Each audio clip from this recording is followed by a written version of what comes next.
Hello there, Razzle48 here, bringing you a discussion video on one of the most widely talked about topics in the BB Tag community. Specifically being RWBY's inclusion in the game, and even more specifically over Guilty Gear, which is, Arc System Works' biggest franchise, the one that's kind of the face of their company. In this video, I hope to give a sound, definite answer as to why RWBY should or should not have taken Guilty Gear's place in this Arc System Works crossover game, leaving out the biggest fighting game franchise in their repertoire. Now then, let's get into it. Should Guilty Gear be in Cross Tag Battle instead of RWBY?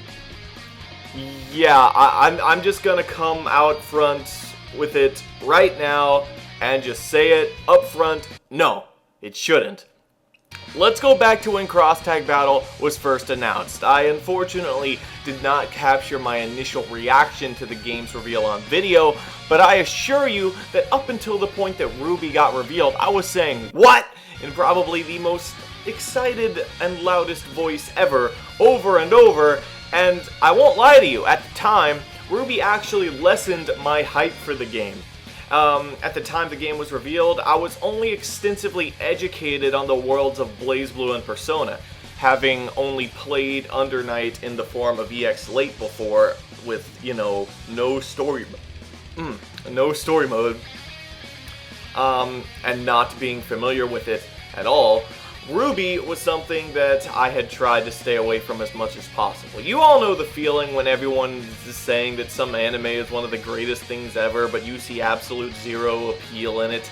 That was more or less me with RWBY. And if you would have asked me at the time, which I believe someone actually did, then I would have firmly said that, yes, Guilty Gear should 100% have been represented in BB Tag instead of RWBY, being an actual Arc System Works title for their crossover, in addition to being a good fighting game for this crossover about good fighting games, and RWBY, which seemed so out of place. I remember I made a comparison of saying, what if Nintendo made a Smash game and had Dragon Ball characters instead of Mario ones?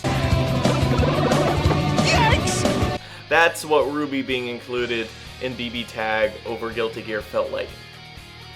However, now we know a significantly larger amount of information about Cross Tag Battle, and in addition, I have personally watched all 5 seasons of RWBY in their entirety and became just as familiar with the story and its characters and its lore as I am with Persona and Blazblue. And just as a side comment, I have been playing quite a lot of Under Night latest story the past few days, familiarizing myself with that too. I'm about halfway done. I'll finish with that as soon as possible and get a video out on how my thoughts on the Under Night cast changed after playing the story.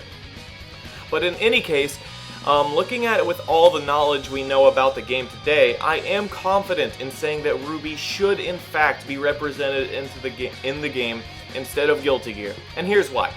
For one, let's start with the game's potential player base. Now, as much as it pains me to say it with my absolute resolute preference to Blazblue, Guilty Gear absolutely has a larger community than any of the 3 fighting game franchises featured in Cross Tag Battle.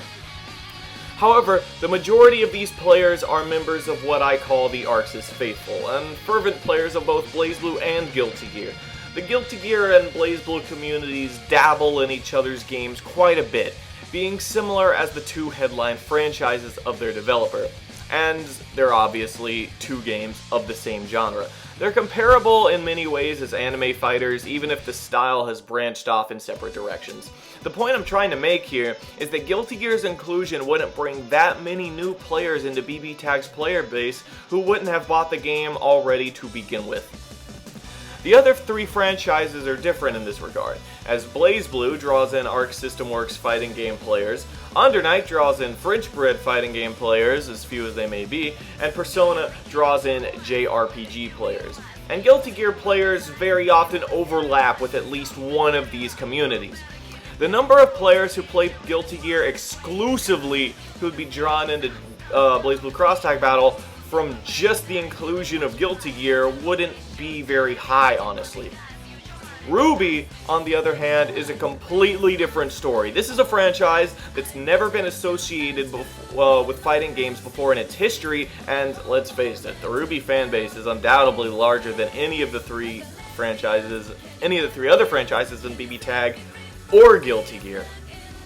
Unlike Guilty Gear, there are thousands, if not tens of thousands of players who are going to get this game for no other reason than RWBY's representation, which, unlike the other 4 franchises mentioned in this video, will be calling for a fan base to be invited into the fighting game scene who has never been given any inclination to do so beforehand.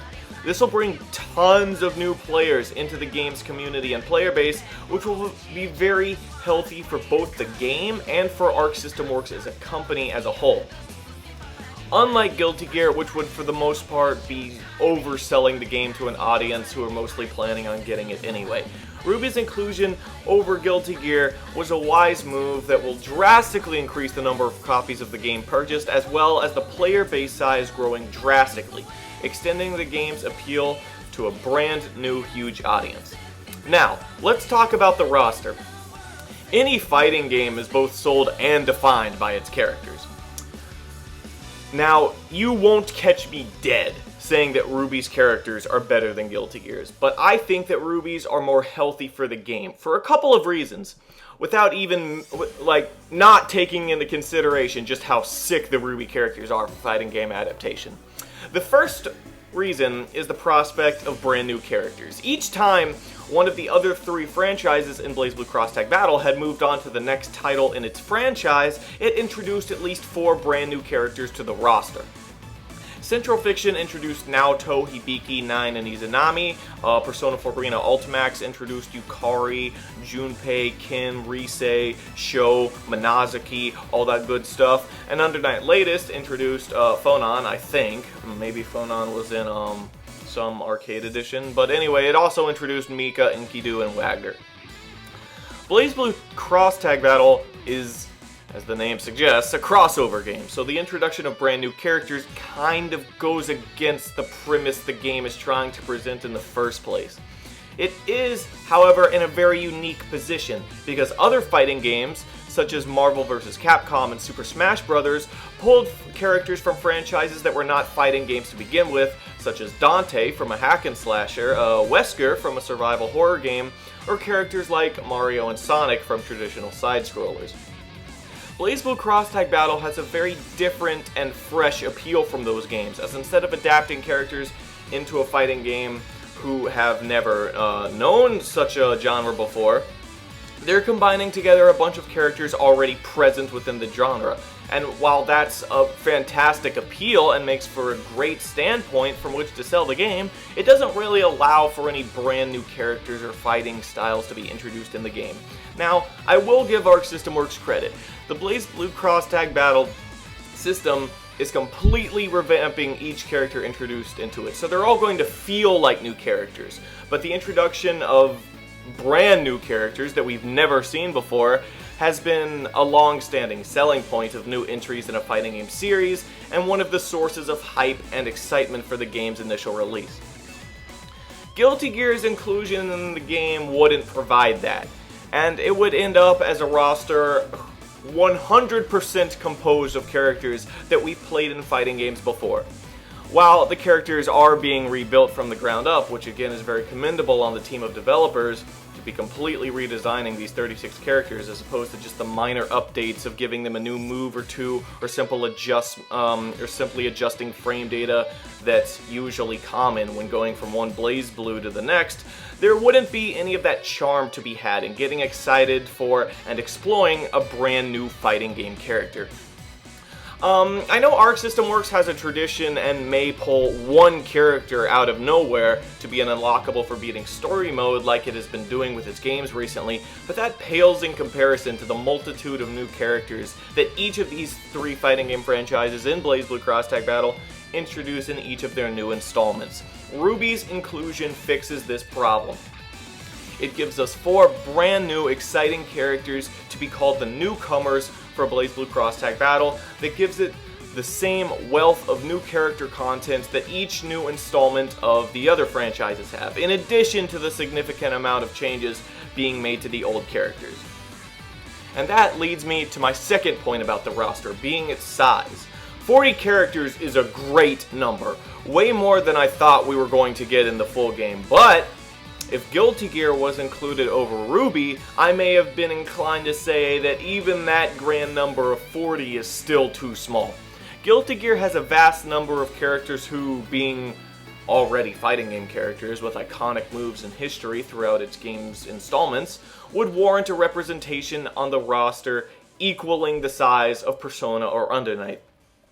Guilty Gear, unlike RWBY, is not a franchise that could get away with simply adding 4 of its characters to the roster and calling that all of its representation. Because of this, the number of characters from the other 3 franchises would have to be cut down significantly to give Guilty Gear the number of character slots that it deserves, resulting in fan favorites not being included in the game from those franchises that will be seen within the game as it is now. Probably characters that have yet to be revealed, like Hakumen, Mitsuru, or Yuzuriya, or whoever the next few characters that have yet to be revealed are. Those characters may have been needed to be cut for Guilty Gear character slots if Guilty Gear had been in the game, because 4 characters simply isn't enough to appropriately represent that franchise. RWBY, however, seems to fit the role perfectly well. It has 4 iconic characters that it defines its series as a whole, and no other characters that could be called absolutely 100% essential to be included in the game.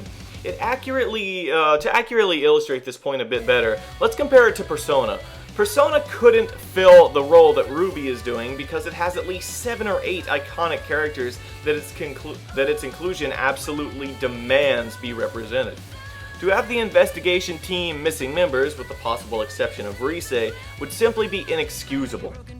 RWBY, however, with how inconsistent the importance of its characters are in regards to the plot, besides the main 4, doesn't have this issue. A lot of the characters that are super important in RWBY now were not important in the first few seasons of the show, and vice versa. A lot of the characters that were considered important side characters back in the day, seasons 1 through 3, are not relevant all that much right now either. In addition, a good number of quote-unquote main characters in RWBY are smaller than the number of main characters in the other Blazblue Cross Tag Battle franchises.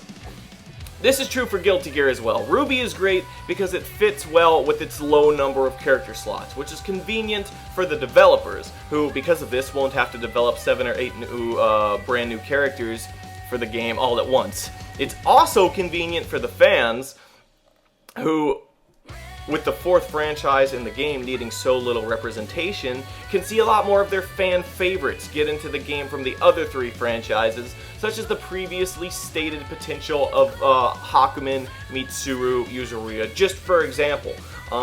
When we get further character reveals down the line, you can just replace those characters with the characters that get revealed. It's like we wouldn't have those characters if Guilty Gear had been introduced, because Guilty Gear would have needed a lot more character slots than RWBY did.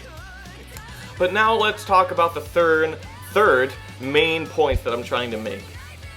This is probably the biggest one of all, which is the state that Guilty Gear is in right now, and how that would relate to adaptation into Cross Tag Battle. I'm sure you all know at least to some point where I'm going with this.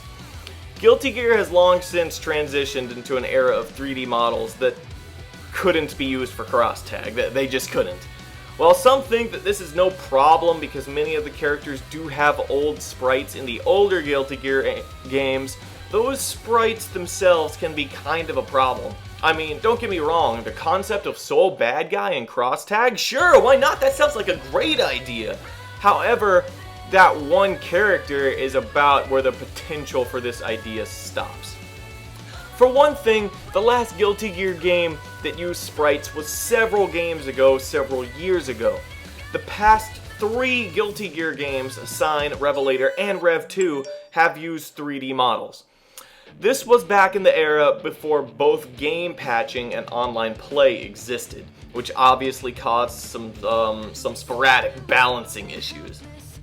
Hence why the PS2 Guilty Gears had to be re-released several times over. Sure, with Cross Tag Battle, the issues present with how these older characters are designed could be smoothed out, despite the base concepts in which these older Guilty Gear characters are grounded, but the optimization of it would still be pretty whack. More importantly, let's take a closer look at some of these characters. Like I said, adapting Soul Bad Guy from his old sprites actually sounds like a really good idea that really could go smoothly. But Kai's old sprites look quite unlike what Kai looks like now. Kai changed quite a bit, both in terms of moveset and appearance, and he's not the only one. A large number of the Guilty Gear cast is very, very unlike what they were back in the PlayStation 2 era, and to put the old versions of these characters alongside all the newest versions of all the rest of these characters just wouldn't be right. Even with Persona, whose logo says Persona 4 Arena and not Persona 4 Ultimax, is clearly representing Ultimax, with both stages that weren't an arena that were added to Ultimax, as well as specific character moves that fall into the same category, with Narukami, Chie, and Yukiko all having moves in Blazblue Cross Tag Battle that were introduced in Persona 4 Arena Ultimax that they did not have in the original Persona 4 Arena. To go back in time so much for Guilty Gear, so far back, to a point where these other three fighting game franchises didn't even exist in even their first games yet, wouldn't fit the modern optimization of the characters from the other three franchises. That the Guilty Gear characters only got said optimization like this after it transitioned to 3D models. Another important factor to consider in this regard is character availability. Even if we ignored character appearance, the moveset inconsistency and balancing issues, the characters present in the last Guilty Gear that use sprites are not sufficient to adequately represent the series, mainly owing to how both the game's story and series as a whole have progressed since then.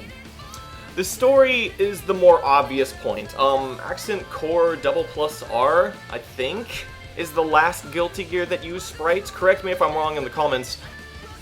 But the only characters in that game who are relevant in the Guilty Gear story as it is now are Soul and Kai themselves. After them, the most important characters in the Guilty Gear story, as it's been for the last few years, such as Ramlethal, Elfelt, Sin, Bedman, Leo, none of those are present in the game. In the most recent Guilty Gear that used sprites, and they could not they could not be included rather in Cross Tag Battle if Guilty Gear had been included. And that would be leaving out the most important characters in the story besides Soul and Kai, and would ultimately defeat the purpose of Guilty Gear being represented in the first place.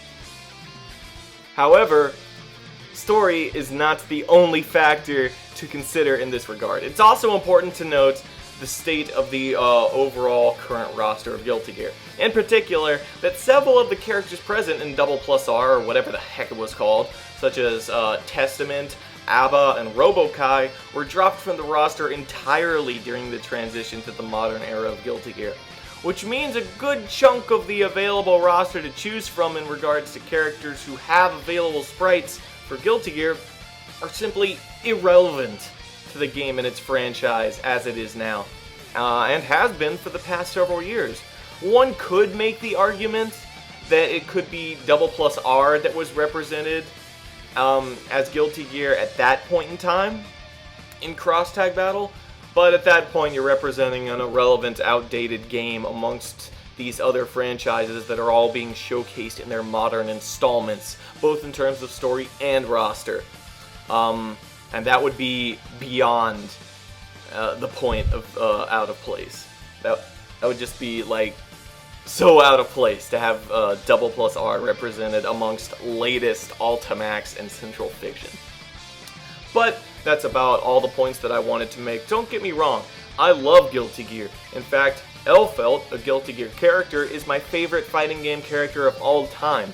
And I'd give half of Blazblue Cross Tag Battle's roster just to see Elfelt included.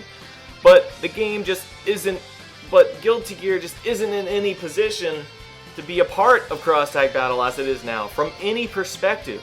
And RWBY seems to fill the last position that they wanted for the game just right.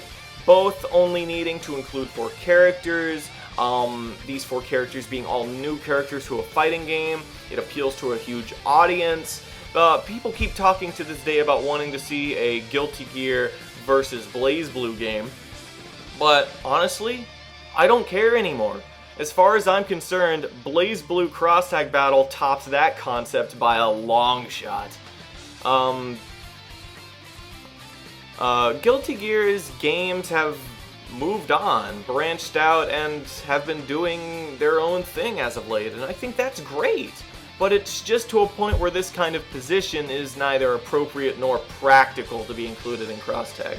I still stand by the possibility that Soul Bad Guy by himself could be potentially a single guest character at some point down the line if they were to expand the roster beyond 40 characters, as Soul's old sprites simply fit with his modern appearance and moveset by convenience or coincidence. However, I highly doubt that this will ever happen, honestly, because Arc System Works appears firm on the final roster being 40 characters. Unlike when the game first got revealed, though, I'm not even upset that RWBY got in over Guilty Gear. All the pieces simply fell into place, and it truly seems as though this was the correct decision from every perspective that Arc System Works could have taken. But that's just what I think when looking at the situation with everything that we know now. Tell me in the comments what you think. Do you think Guilty Gear should be in Blazblue Cross Tag Battle instead of RWBY? Why? Well, why do you think that? Tell me in the comments below. I look forward to seeing what you have to say. And maybe things will change a bit depending on what Blazblue Cross Tag Battle news we may see come to light a little down the line in the future. But until then, this is Razzle48 saying goodbye, and I'll see you next time.